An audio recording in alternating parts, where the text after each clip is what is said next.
Welcome back everybody, my name is Robert and in this video we're going to be discussing the generation of game ideas and the power of every day. So since the start of the year I've been writing down one game idea every single day, and from this spreadsheet you can see that I have 87, I believe, game ideas, and obviously some of them will be a lot better than others. Some of them are basically just one line, but it's interesting to see because I've actually repeated a few ideas. I've only just inputted all of this into a spreadsheet. I've been writing this down on paper. So for example, making a rally game, that's kind of repeated twice, and also making a pufferfish platformer game, that's also been repeated.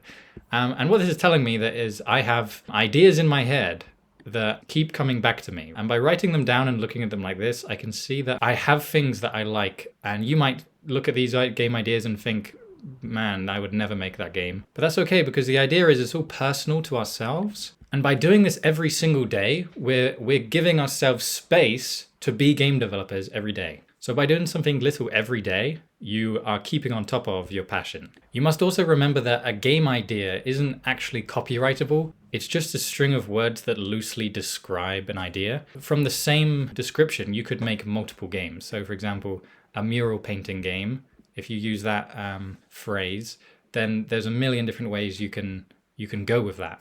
And each person, if it's a solo developer, will have a different art style, will have a different set of mechanics that they like. So even if we tried to make the same game, it might be quite difficult. And there are game ideas here that maybe I'd never get round to, but if you guys were to make it, it would be awesome. For example, put a blanket on a dog without waking it up. That is an arcade game. It's a cute little puzzle animal game. It sounds like a brilliant idea, and I might not ever make that idea because 87 ideas so far this year is probably more than somebody can ever make in their life, maybe. However, I have found that it's actually quite difficult to come up with an idea every single day because we often go through the same cycles and we end up coming back to the same things, the things we like and the things that we've experienced. Like I like cars, so I've got cars quite a lot on the list. I've got dogs, so when I'm thinking about game ideas at the end of the day, often my dogs are right there next to me, so a dog idea comes up quite a lot. So to get over repeating myself, I've created this dice game, basically, that helps you come up with game ideas. So if you go on Google and you type in dice roll, it'll give you this page here where you can add or remove dice at different complexities. But we just want 2 6-sided dice, so if we press roll, it will give us a 3 and a 3. Okay, so if we have a look at my little chart here, number 3 in the theme is horror. So if we start thinking about, the kind of world that we might like. So obviously, straight away, I'm drawn to the idea of Mad Max, where the enemies are chasing you in cars, possibly. But obviously, there's no reason to hone down right now because the second part is the genre, which here is the strategy. So luckily, it says manager, simulation, or sports. So if we were to have a horror sports game, it might look something like Mad Max, but Rocket League, where the cars are all spiked up and too much damage of the cars will make the player have to sit out of the game. That's a possibility. And obviously you might come up with something different. So if it's like a zombie game and it's a simulation game, maybe it's simulating what it's like to be a zombie, like how slow they move. Maybe it's a physics-based horror game where you're the zombie. So how about we roll the dice again and see what we come up with. This time it's 4 and 4. Okay, so number 4 is an abstract, which is like art game or to do with words or possibly like a fake software, an operating system. And then 4 here is a puzzle game. So physics, trivia, tile matching. So if we think about what art might inspire me, maybe, Pete Mondrian. So when I think of abstract and I think art, this kind of artwork pops into my brain. Maybe like a tile sliding game where you have to slide the tiles, and maybe it's like Tetris where once they all touch, they get deleted and you have to connect all the colors. Maybe that's what that game would be. So as you can see from this little chart here, it's really helpful to come up with something. It can be quite daunting when you're just sat there thinking, what game am I gonna make? Or, I have spare time, but I don't want to invest it in something massive. This is a very easy way to just say, okay, what am I interested in? Roll the dice to see what kind of theme we're going for. And then you go into your own interests to find what kind of game you might make. So for example, if it was fantasy, we might like something like sword fighting. If it was sci-fi, we might have something like space shooter or space dogfighting combat. We've done horror, like Mad Max, or maybe even something like The Thing, which has gameplay elements like Among Us. We've looked at abstract, but there are obviously loads of different things you could do. If it was an art or words, you could maybe base it off of a book instead. And then non-fiction, if you think historical, then it could be something like famous event from the past that you like to think about sometimes, or you've done research on, something that interests you. If it doesn't interest you, there's no point of making a game, right? And then the mystery, if you think about almost like a twist in the game, or it's normal but. So for example, a murder mystery is set in whatever decade or time or place, but there's someone who is acting off or something's wrong, right? Almost like a horror, like a psychological horror. Or detective, where you have to collect information, that's a different version of that. And then noir is obviously like a 1940s black and white kind of feeling, right? More like a retro or vintage theme. And then going into the genres, obviously I tried to do this for GB Studio users. So obviously the adventure game is like Zelda.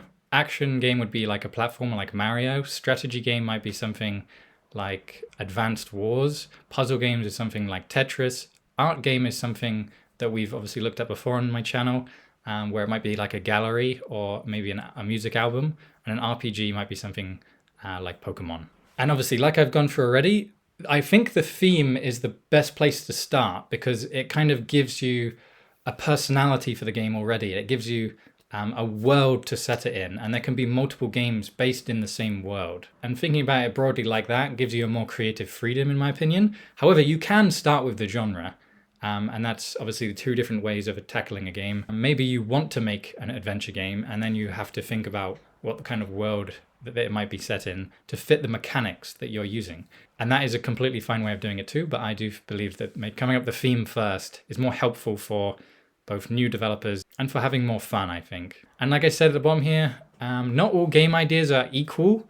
You will need to critically think about what would make the game idea into a great game idea. For example, that Mad Max game that I kind of invented at the beginning there, I think has a game mode. There's a game mode like that in GTA Online, where you're kind of crashing into each other and you've got these big spiky vehicles and stuff. So obviously you could easily do that idea again. Maybe even that game Crossout is actually a good example of that already. But those two different games have done the same theme and genre very similar. And so what would make your collection of theme and genre into a great game? What do you think qualifies for a great game? Because my qualification might be quite different, and that's okay. We all have different opinions of what makes things great. And obviously it's okay to shelve an idea and come back to it later. Like I've got in this spreadsheet, I've got loads of ideas here, and I don't want to have to make them all at once, but having them written down in a place that I can come back to easily means that if I ever, participate in a game jam and there's a theme or something that matches one of these, I've already done a lot of the thinking work to come up with an idea, and it's ready for me to jump back into it and explore it further, or take that idea and think what didn't work about it and then try and fix it going forward, right? And like I've said before, multiple games can be made from one simple idea, and you can't copyright this stuff, right?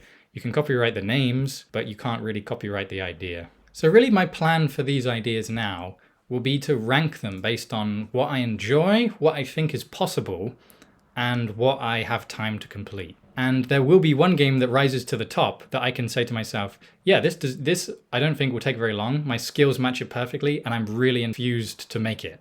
And that would be where I begin if I was feeling in a creative hole, if I really wanted to make something but I didn't know what to make. This would be the perfect jumping off point. So yeah, I'll leave it there. Thanks for watching, guys. And remember, you can get Take It Racing 2 on cartridge if you go to robertdoman.co.uk. I'll put my patrons up on the screen right now. Thank you so much to you guys. You guys absolute best. Remember to like the video if you liked the video. Subscribe if you haven't already. Let me know what you thought of this video. Will you use these game generating ideas with the dice roll to make your games in the future? Or do you have a different technique that you want to share with us in the comments? So yes, thank you again for watching, and I'll see you in the next video. Goodbye.